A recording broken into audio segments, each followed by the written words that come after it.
Bonjour, donc je suis David Andreu, je suis enseignant-chercheur à l'Université de Montpellier depuis 1997.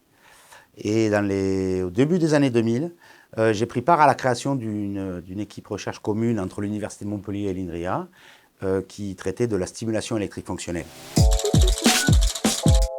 Nos recherches, elles ont consisté à mettre au point des solutions thérapeutiques basées sur la stimulation électrique fonctionnelle.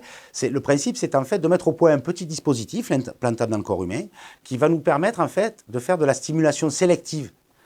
On l'a appliqué par exemple à la restauration de la sensation chez l'amputé. Ou alors aussi au contrôle de l'appréhension chez le tétraplégique haut. L'idée au départ, c'était pas de partir de la déficience fonctionnelle, mais de partir des principes de base de l'électrophysiologie, c'est-à-dire grosso modo les principes du fonctionnement électrique du système nerveux humain. Dans le cadre de ces recherches, donc, nous avons produit différents brevets et logiciels. Et l'ADIPA nous a accompagnés justement, à la fois pour le dépôt des brevets auprès de l'INPI, mais aussi pour la protection des logiciels auprès de l'agence de l'APP, c'est l'agence de protection des programmes.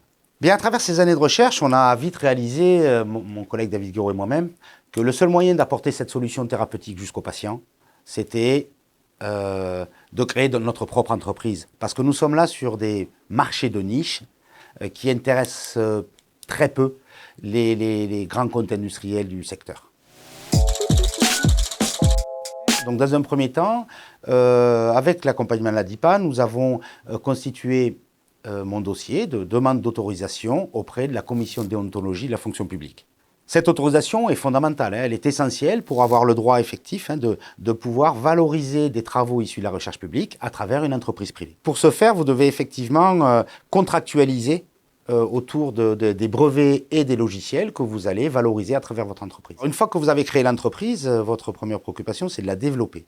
Et donc, il faut trouver une modalité qui vous le permet. Celle que nous avons retenue, c'était en fait que je passe en délégation dans l'entreprise. Donc, ça m'a permis pendant 3 ans de développer à la fois le dispositif que l'entreprise met au point parce que c'est son business, mais aussi de pousser plus en avant nos essais cliniques afin de prouver que nous étions capables, effectivement, que nous maîtrisions cette solution thérapeutique et que nous étions donc capables de contrôler la main d'un patient tétraplégique. Durant ces 3 années, nous avons pu développer l'entreprise, donc continuer à produire de l'innovation que nous avons protégée à l'aide de brevets, déposer de nouveaux logiciels. Ces 3 années nous ont permis à la fois de montrer notre capacité à produire un dispositif, à industrialiser un dispositif médical, notre capacité à effectivement restaurer l'appréhension chez le tétraplégique haut.